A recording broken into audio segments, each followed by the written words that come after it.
this. Ito siya ang mahirap patayin.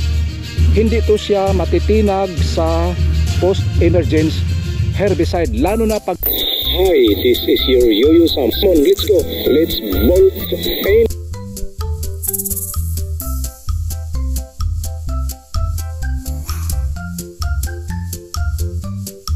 To all lovely ladies and gentlemen, welcome to my channel. Ang ating topic ngayon ito ay yung kung paano ang tamang pag-apply sa fertilizer. 4 na steps ang gawin bago ka makapag-apply ng fertilizer. Unang-unang step, hindi ka muna maglagay ng tubig sa iyong palayan. Dahil mag-spray ka muna sa mga unwanted grasses.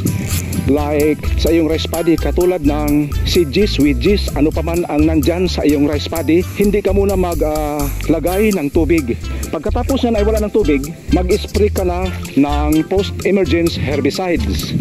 Ang post-emergence herbicides ay kinabibilangan ng 2 uri ng post-emergence at depende sa iyo kung ano ang dapat mong gagamitin. Kung hiyang sa iyo ang liquid o yung powder. Yung 2 post-emergence herbicide ay 2,4-D, Ion Ester at Almix. Katapos yan ay na-spray na, mga within a day, ang damo na iyong gustong bunutin o patayin ay magganito na ang itsura. Nagkaroon na siya ng mga weakening of the body and the leaves. That's the time to uproot, bring the all source of your human pores, hired as mga laborers to uproot this kind of sedges o ano-ano pang tawag. Ito siya ang mahirap patayin. Hindi ito siya matitinag sa post-emergence herbicide, lalo na pag ganito na kalaki. Nagkaroon na siya ng bulaklak. Ang last recall dito, ang last option ay bunutin siya, i-uproot sa human pores at ibaon. Pagkatapos niyan, mga isang araw, pwede ka nang maglagay ng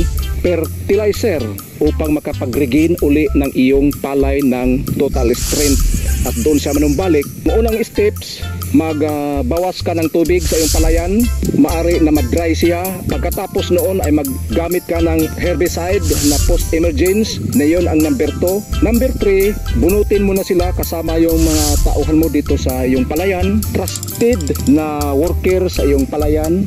At pang-4, maglagay ka na ng fertilizer. Ang gagamitin mo na fertilizer, dahil ito siya ay good performance na palay, gumamit ka muna ng 16-20. Yung urea kasi ay ginagamit doon sa pagbunga na ng palay, kaya ito ang 16-20. Ito kasi yung damo, balik tayo sa damo nito, yung tinatawag na borobiliran.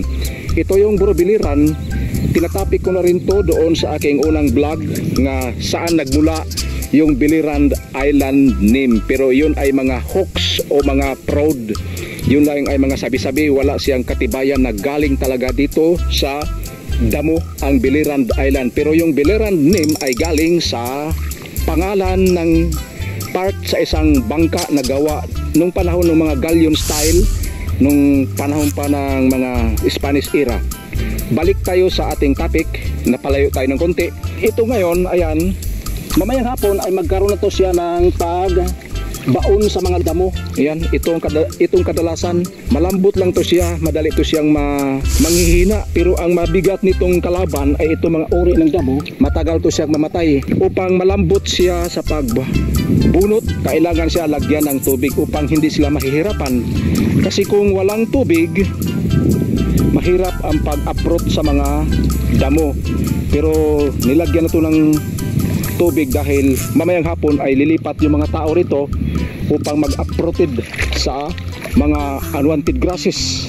Maraming damo ngayon dahil isa sa mga dahilan bakit nagkaroon ng maraming damo sa panahon na pagtani ito ng El Nino ay hindi gaano nakapag-likom ng maraming tubig dahil low supply of water dahil sa El Nino, kaya nagkaroon na maraming damo ngayon.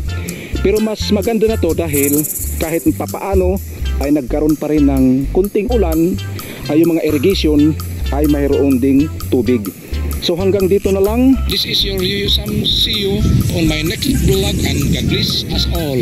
Bye bye.